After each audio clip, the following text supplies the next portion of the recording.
Welcome to Cyber Inspiration Podcast. My name is Evgeny. I have been around cybersecurity for the last 20 years and I have a lot of experience working with a variety of cybersecurity vendors. My main work is vendor consulting and cybersecurity advisory for companies. As part of my passion in technology and cyber, I've been intrigued to learn how a company starts. I started the podcast to understand the thinking process and what motivated people to start their own company. This podcast is affiliated with Security Architecture Podcast. I have Dan today from Ireland to tell me about his company and his motivation to start the journey. Dan, can you please tell me about yourself and what do you do? Awesome. Well, first, thank you for having me on the podcast. I'm Dan Amiga. I'm the CTO and the co-founder of Island.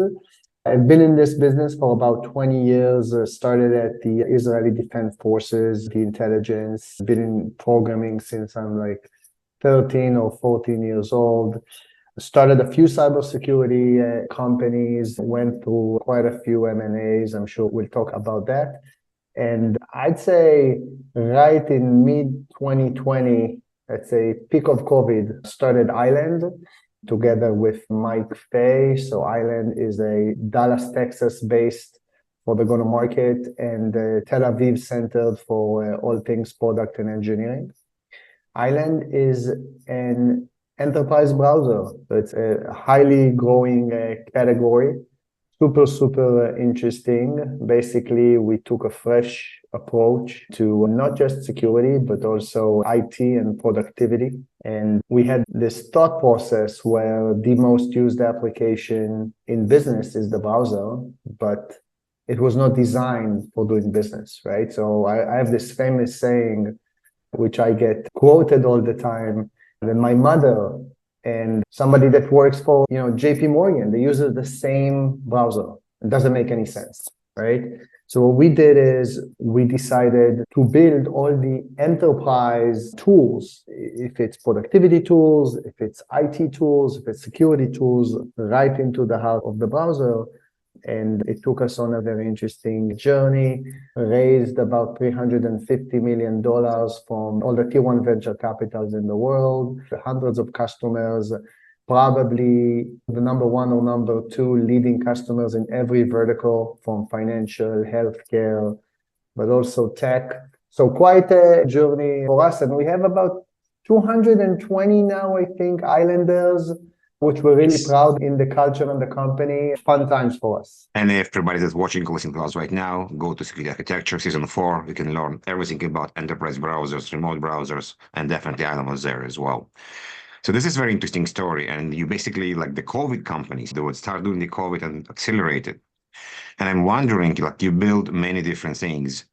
What happened during COVID or before COVID that kind of trigger you? This is what I want to do. I had a company that I started called Fireglass. Fireglass was a remote browser isolation company, or RBI. And we took it to market, and in 2017, it was acquired by Symantec. And in about early 2020, my contract ended with post the acquisition. But those past 7 or 8 years, even before starting the company, running it as an entrepreneur and then running it as post the acquisition, met hundreds of customers. And it's a good opportunity to interview these customers, not just sell your product, but also hear and understand what they need. And one of the things that I figured out really early on is that the most important thing in cybersecurity, being a cybersecurity guy, but what I realized is that the most important thing in cybersecurity is dramatic pause and user experience. So the idea where if you work for a bank or you work for a healthcare or you work for any corporate, and now you have to install, in a good scenario, tens of different tools, right? Whether it's endpoint or proxies, you got to have 2 different phones, you got to work on VDI environment. If you're a contractor, they ship you a laptop, right?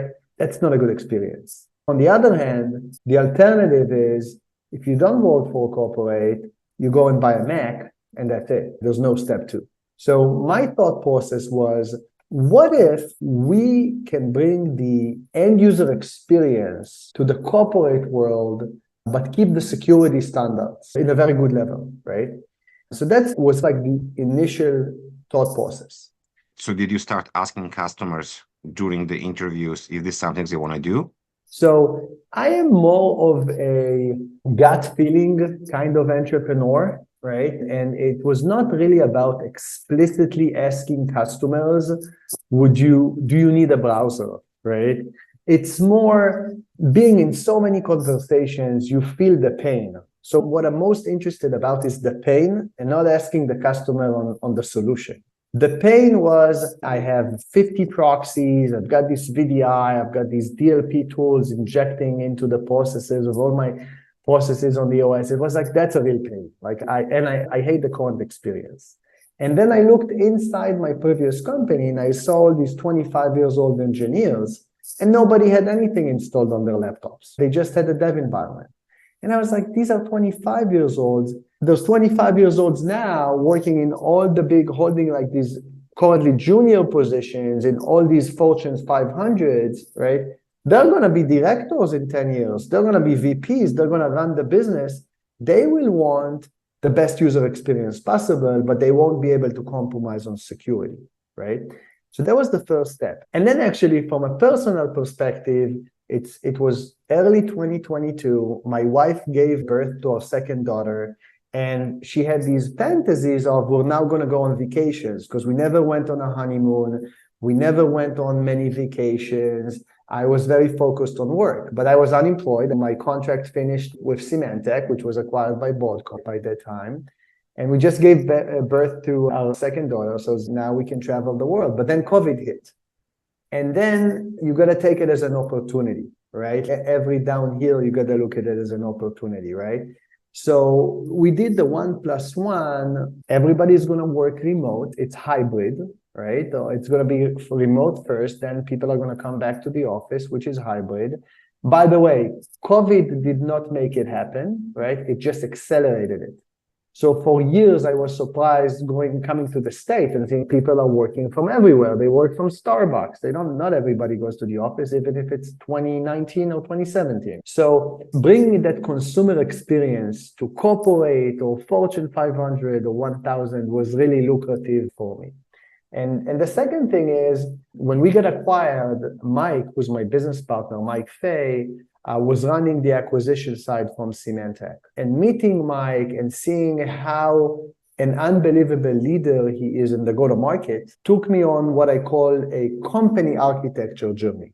Like, what if I can partner with somebody like Mike, who's such a great visionary from a product side and go-to-market, and combine our strengths together? That's what I call company architecture, because software architecture, you can change easily. You go from monolith to microservices.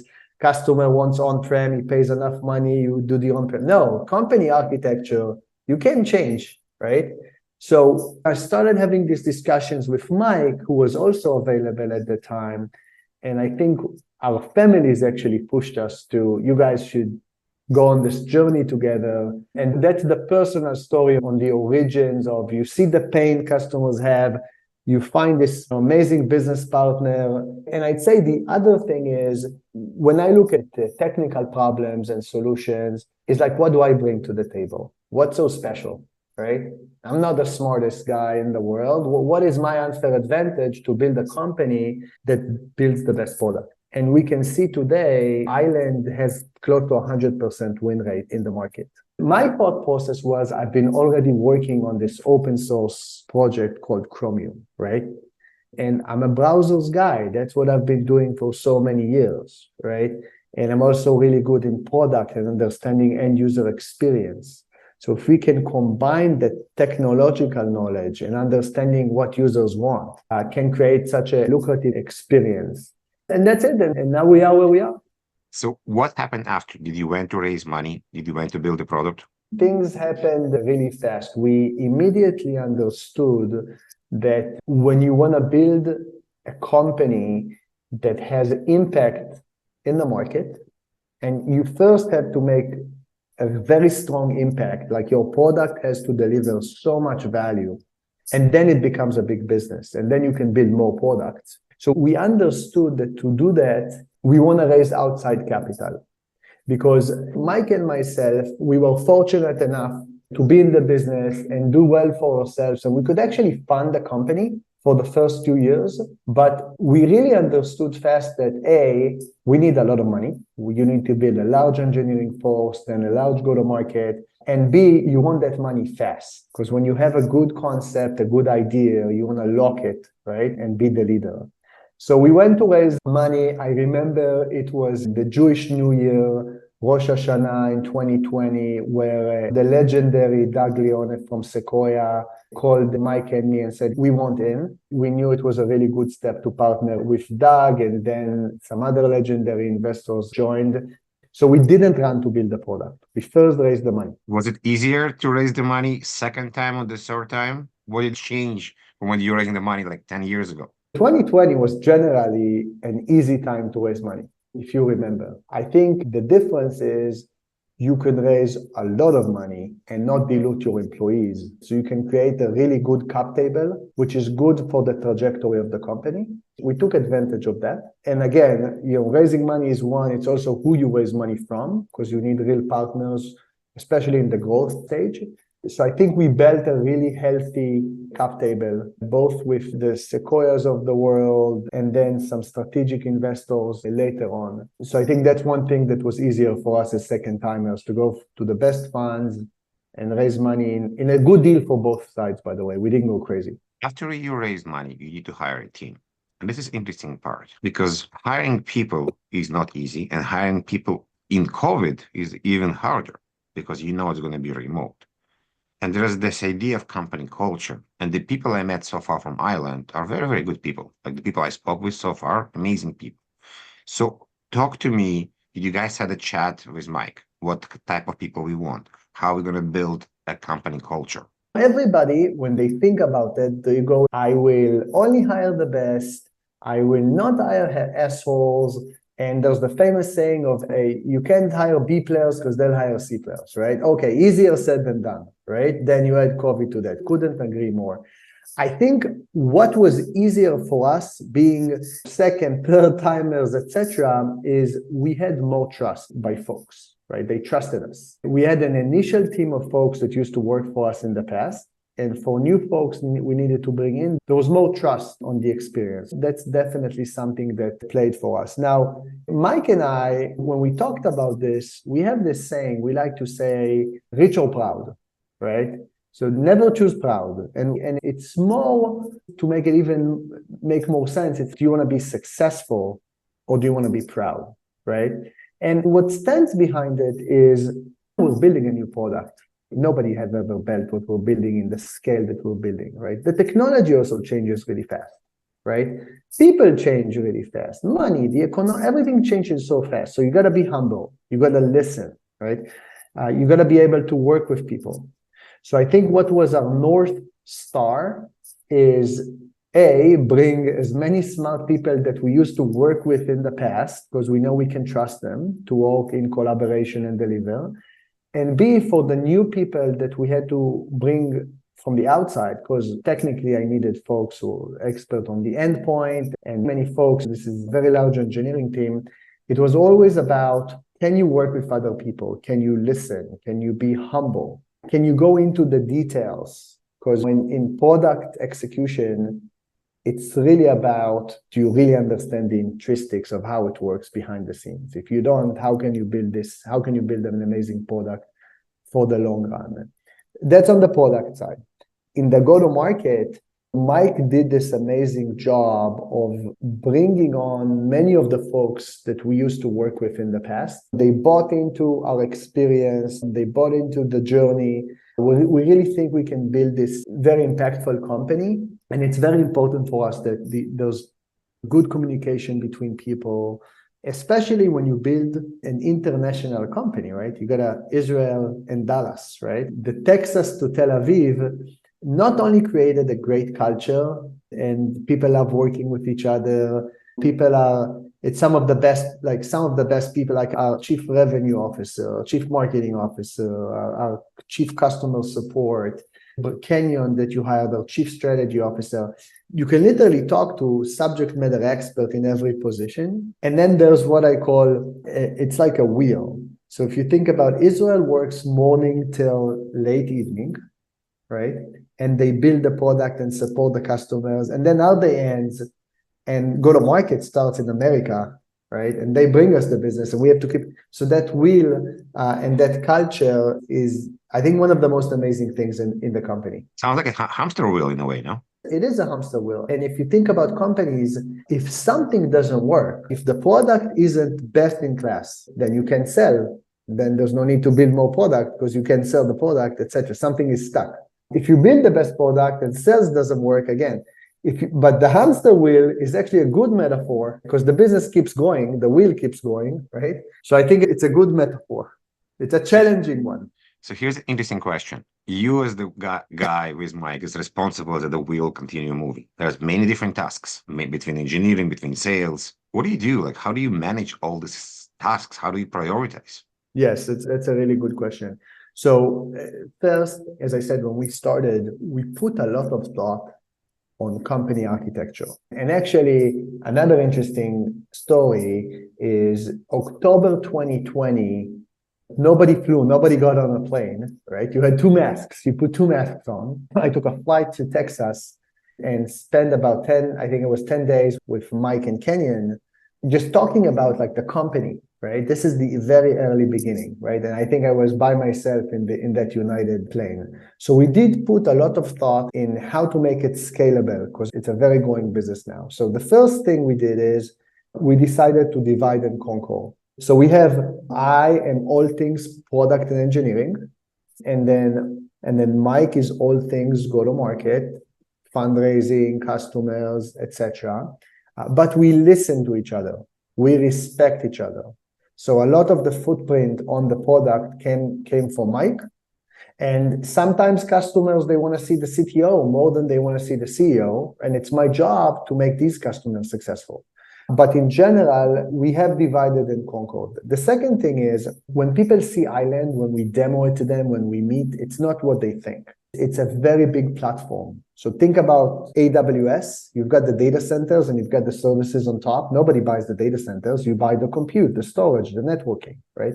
Island is similar. Nobody needs a browser, but when you have so many different components on top, you can now reduce your other vendor footprint. That's what customers are interested about. To build it, we had to build a very large engineering force.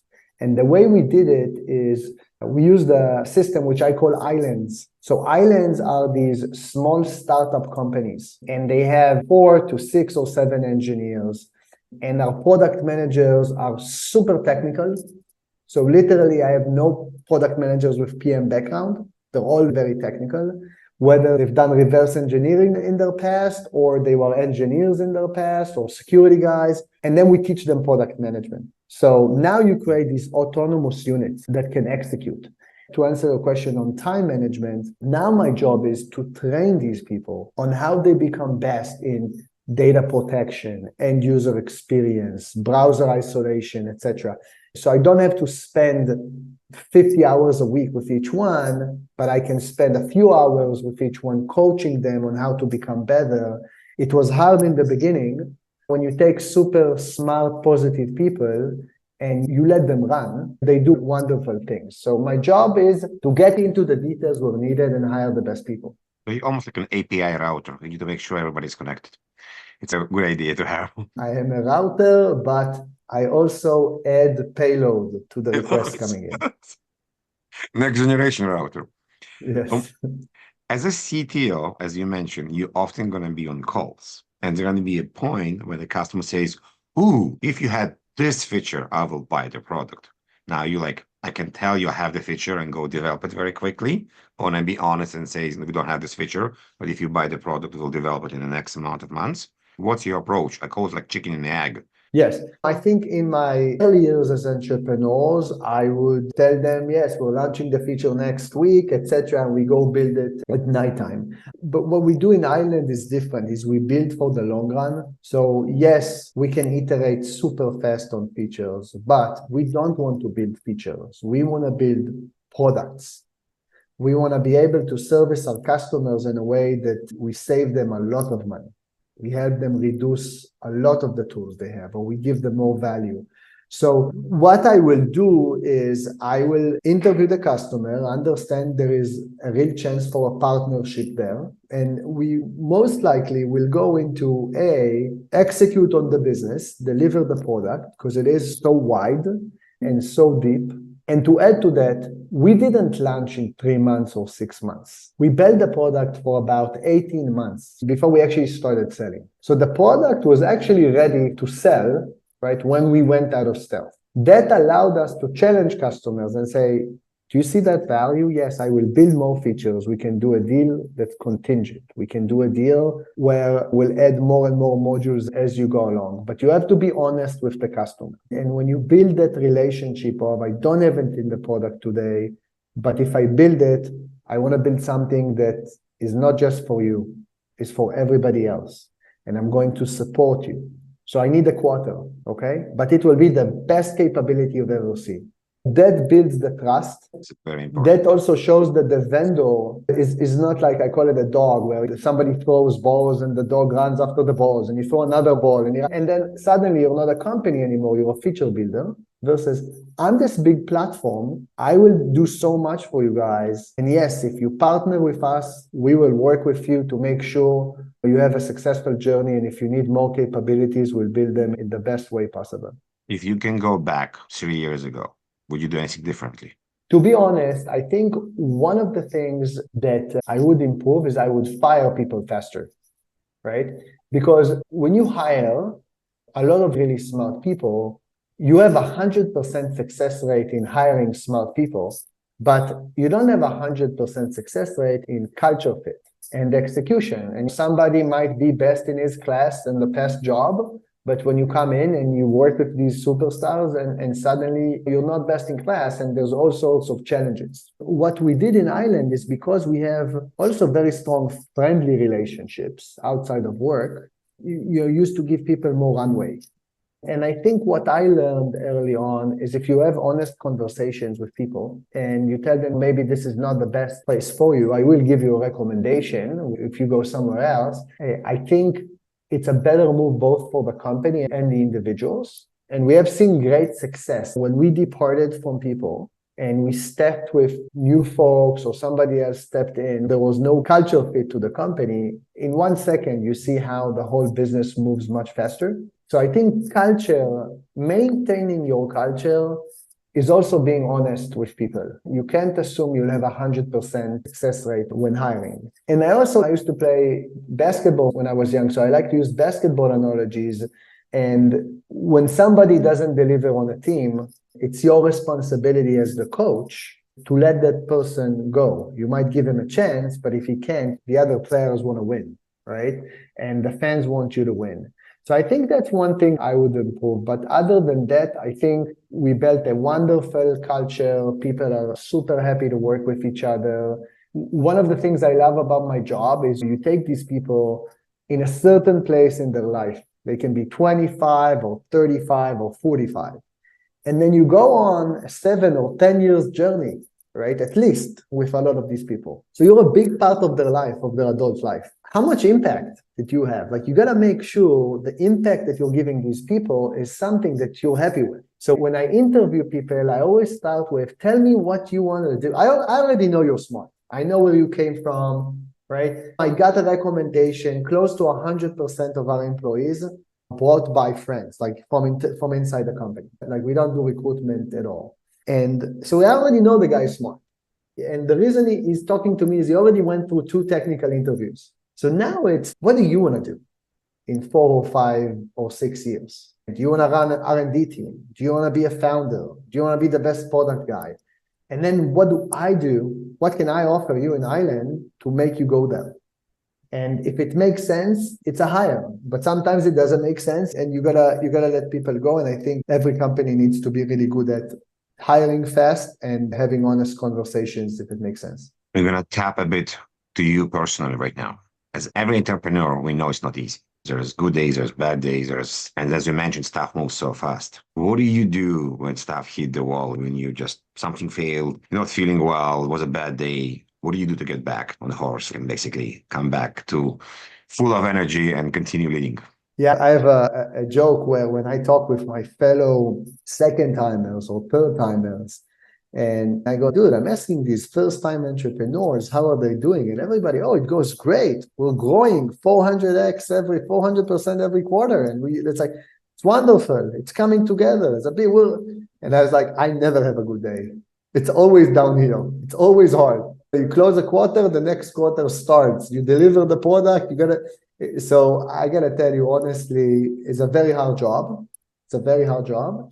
There are exceptions. If you're a feature company, you might have easier. You might code for a year and you have your feature and you can try to sell it and hope you get acquired. The journey we took on ourselves is a long journey and it's not easy, especially inventing a category. So everything is against you.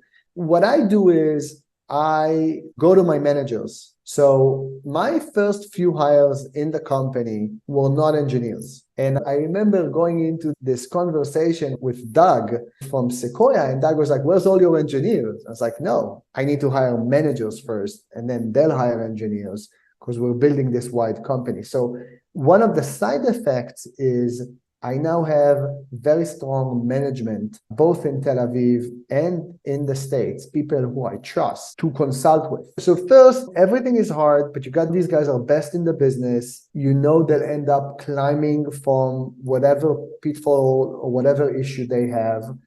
And the second thing, one of the things with experience is you learn to take things into perspective. There's stuff you can control. There's the stuff you can control, right?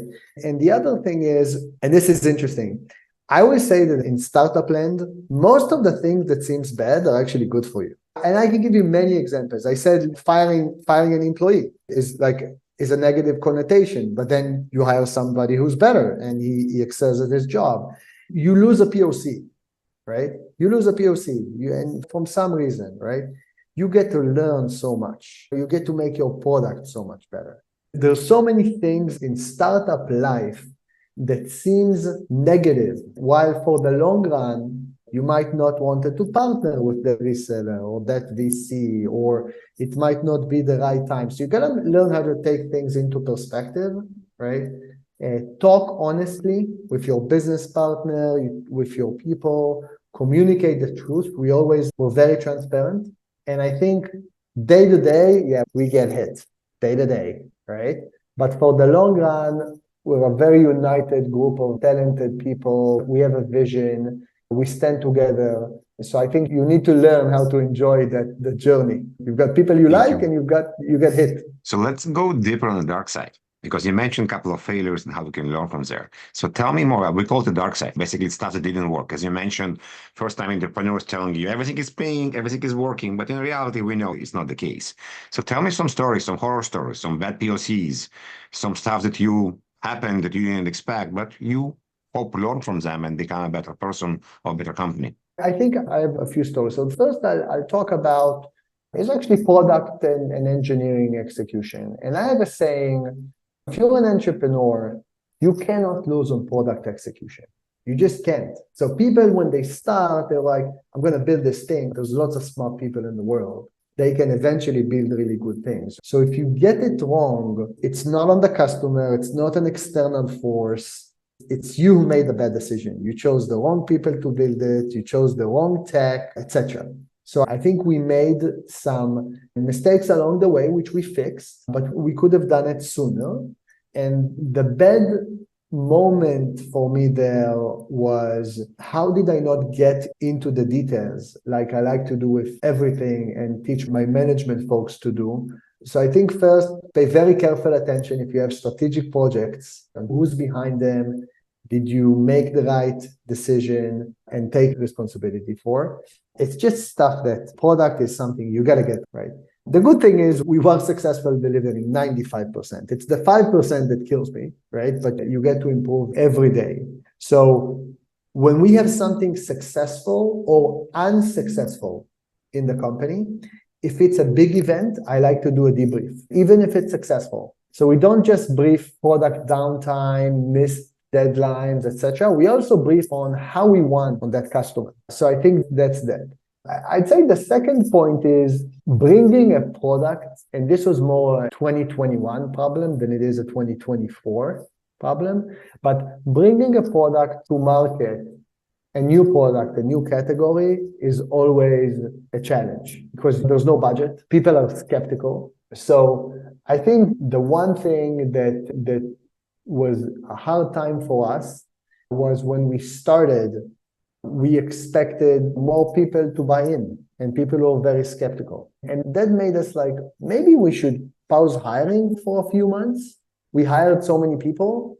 The product is doing really well, but market perception and customers are not going in the pace. And then we stopped hiring for 3 months. But that was just a moment in time, because then we saw this pipeline growing and customers like, okay, we get it. It was just a series of like perfect storm, a few bad calls. But when you stop something in a company, it's really hard to reignite it, to restart. And we fixed it, but it did cost us a few months of hiring. So I think for entrepreneurs and managers, you got to stop some things based on the business, but also be very aware that it takes time to restart. And then finally, Island today is really just numbers. I'd say it's about 20x the entire ARR of the whole enterprise security market, enterprise browser security. So we sell 20x more of all the other vendors combined. And we get benchmarked and we get compared to everybody, right? Like customers are smart, they don't buy in the dark, they benchmark products heavily. And we were successful enough with just, I think, coming in with the best product and the best service to our customers. But I think because we have this we hate to lose mentality, we sometimes put more effort in customers that they just wanted the product for free. Or maybe the CISO was an advisor to the other company, or they had a banking relationship with the other company. And that happened in our business, and that's fine. Relationship is a very big part of the business. It's not scalable. You can't build a business on relationship. But I think you got to accept that you can lose sometimes, and you got to focus on the big picture, right? So our loss ratio is close to none. But if I take something with me, is my investors and my future investors and my employees, they don't actually care if I lost a deal. They care on the bottom line. How many customers? What's my ARR, right? That's a good company. How many users are using my product? Yes, I can lose a deal here and there if somebody has a better relationship or gives a 90% discount. But at the end of the day, the market is huge. You have customers like you. That's what you're going to focus on, the ones who are serious in the buying process, and you can't build a business on relationships. Great. Dan, thank you very much. Amazing show, amazing episode. I do have one question that usually don't ask. It's a technical question, but in this case, I'm very wondering because I have my own vision. Is enterprise browser and network security technology or endpoint technology, basically when we say network security and endpoint security, where do we put enterprise browser in between? Where? I have my own vision, but I want to see what you're thinking. It's a good question. So when I envision the browser space or the enterprise browser space, it was very geared towards security. And Mike was like, Dan, this is not a security play. This is an enterprise play per se. This is the work OS, because this is what applications, Salesforce runs in the browser. 99% of what you run is web-based in the browser, right? By the way, we now support running also legacy workloads. We control fat apps, etc. So to answer your question, it's not an endpoint product or a network product, a network security. It's an enterprise product.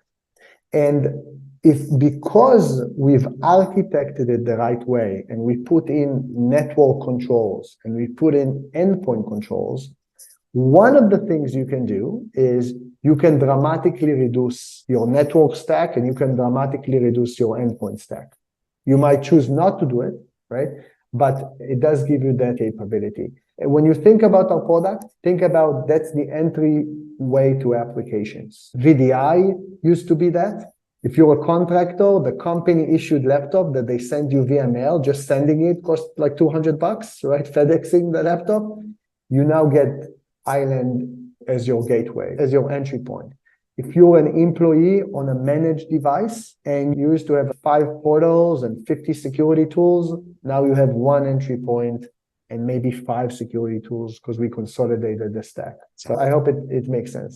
We'll see. I'm wondering, I don't want to mention competition, but I will see what will happen and where certain big vendors are going to put it under. Just wondering under which category, because we have some shapes.